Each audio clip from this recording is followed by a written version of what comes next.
Bien, continuando con el tema de funciones, vamos a ver ahora algunas funciones especiales. Las que vamos a ver son funciones reales de variables reales.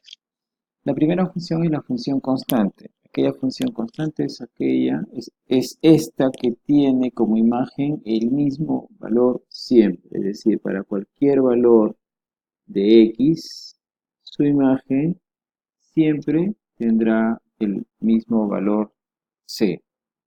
Entonces, como vemos, para cualquier preimagen que se tenga, su imagen siempre va a ser C, ¿no? Siempre va a ser C.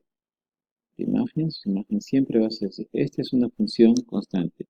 Obviamente aquí el dominio de la función son todos los reales y el rango de la función únicamente es un conjunto unitario dado por esa única imagen. La otra función es la función identidad. Es una función de variable real, de dominio real, donde el ángulo que forma la función con el eje x es 45 grados y pues vemos que esta función identidad, su imagen es la misma, ¿no? O sea, si acá la preimagen es A, su imagen será A y la pendiente es 45 grados. El dominio, tanto como el rango, son todos los reales. La función lineal es una función y así la vamos a definir, definida por esta expresión f de x igual a x, donde a viene a ser la pendiente de esta recta y como vemos pasa por el intercepto. Si tú ves aquí, la pendiente es positiva, así que se inclina hacia la derecha. Bueno, por lo menos vemos que la función es creciente. Y también podemos observar que si el dominio es igual a, en este caso el dominio es igual a todos los reales, el rango, hay una excepción allí, si a es igual a 0, resulta que la función es una función nula, una función constante, pero si a es diferente de 0, entonces el dominio de la función, el rango de la función serán todos los reales. Ok, a ver. La siguiente función es la función afín. En algunos libros se puede considerar esto como una función lineal. Pero bueno, es un tema de, básicamente de gustos. Podemos definir la función, podemos definir la función afín con esta regla de correspondencia, donde A nuevamente es la pendiente y B es este punto aquí, es el intercepto, ¿no? El dominio, como el rango son todos los reales y la pendiente es diferente de la nula. O sea, si A es diferente de 0, la pendiente diferente de 0, el rango serán todos los reales.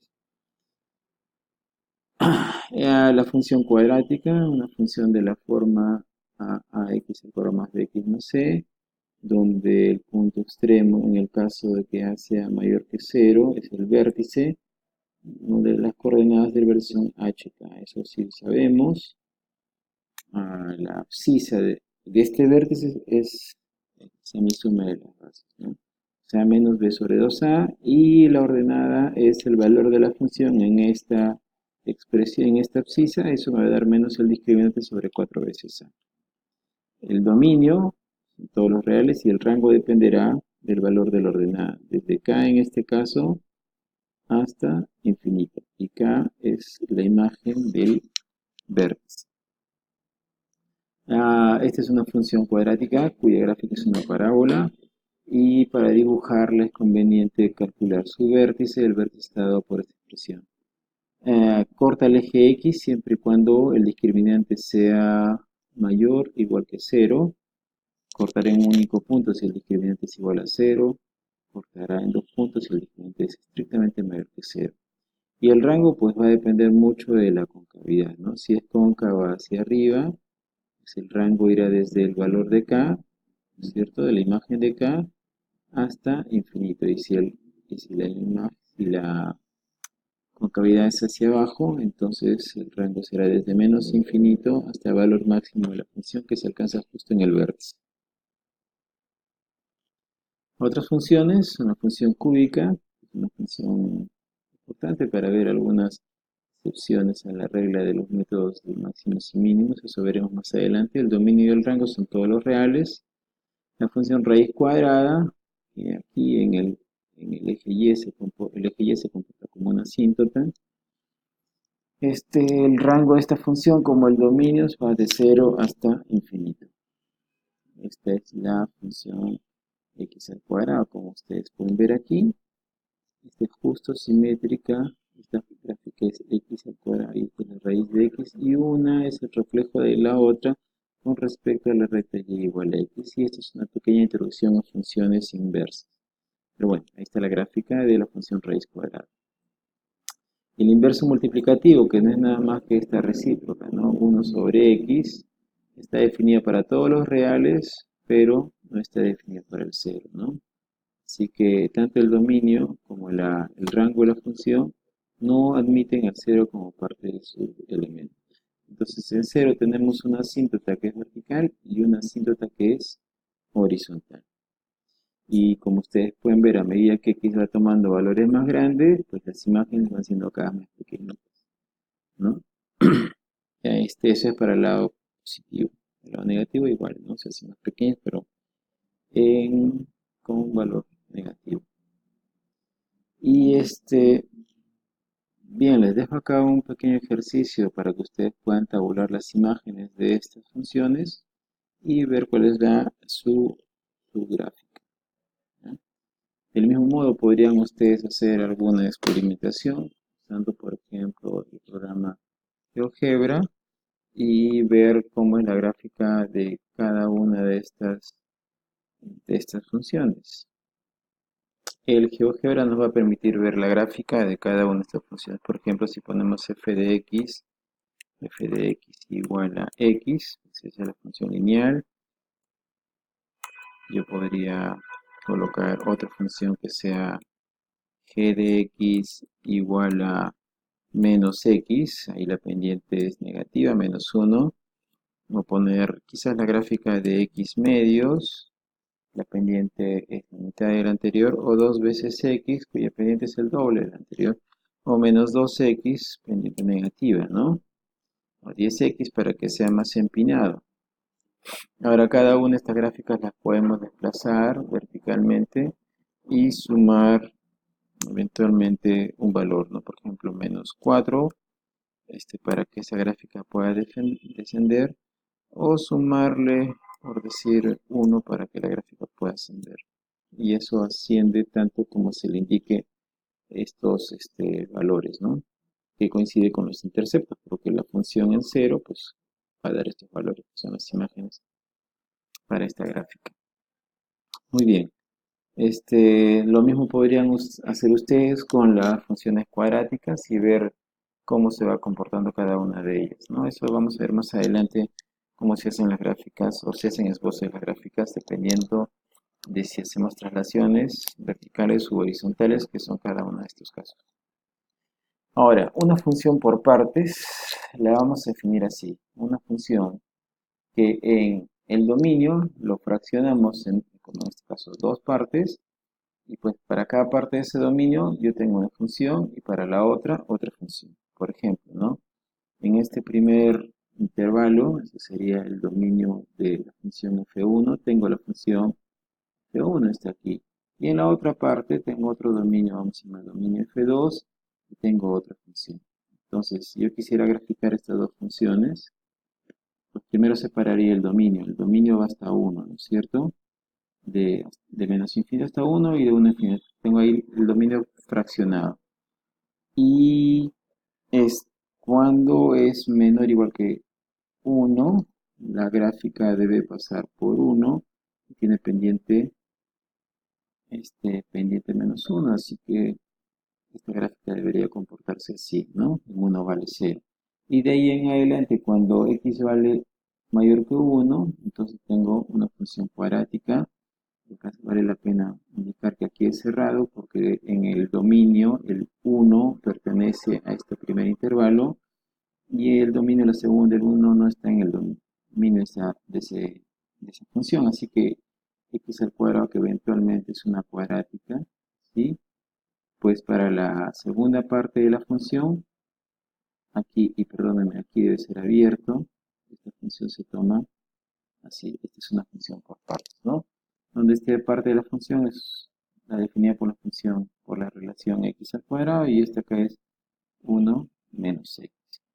Y aquí mismo si podemos ver cuál es la gráfica o los valores, ¿no? F en 0 vale f en 0 es igual a 1, f en 1 dijimos que vale 0 y f en 2, pues si tomamos la cuadrática sería 4. La gráfica del valor absoluto es una función definida por partes. Cuando x toma valores mayores que 0, resulta ser la función lineal de igual a x, y cuando x toma valores negativos, entonces tomo menos x, y es como una v. El dominio y rango están mostrados ahí. El dominio son todos los reales y el rango a partir de 0 hasta infinito. La función signo, que se utiliza mucho en electrónica, es una función que se define así. Para valores mayores que 0, voy a tomar la imagen 1, esta, para valores mayores que 0. En 0 es exactamente 0, y para preimágenes negativas, todas las imágenes van a ser menos 1, o sea, constante, ¿no? Menos 1 acá y 1 acá. Esa es una función constante por trozos. Igual es una función definida por partes. ¿Ya? El dominio de la función son todos los reales y el rango de menos 1, 0 y 1. A ver, veamos si con eso vamos a terminar esta parte. El dominio de cada una de estas funciones. En el caso número 1, si tengo la función f de x igual a el cociente de la raíz de x menos 3 sobre x menos 7, entonces yo debo exigir para el dominio de la función, el dominio máximo de la función es que el radicando, es decir, x menos 3, debería ser mayor o igual que 0, y el denominador para una expresión racional no puede ser jamás 0. Y de acá tengo que resolver dos ecuaciones, ¿no? Una ecuación entre ecuaciones.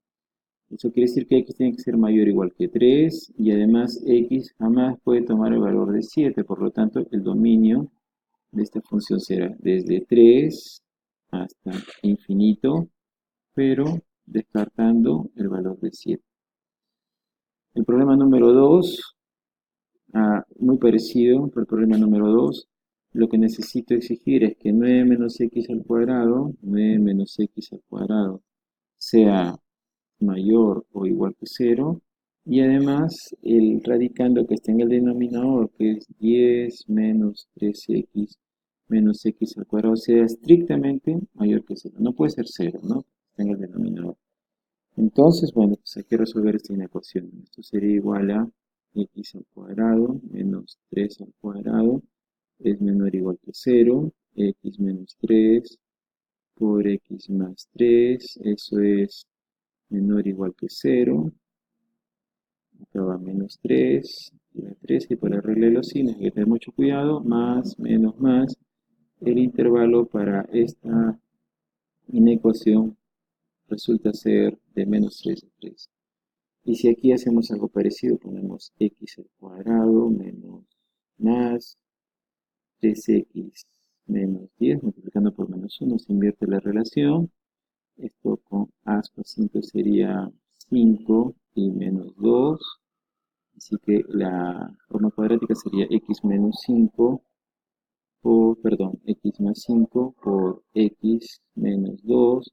Eso debe ser menor que 0, así que el intervalo debe ser desde menos 5 hasta 2, abierto en menos 5 y abierto en menos 2.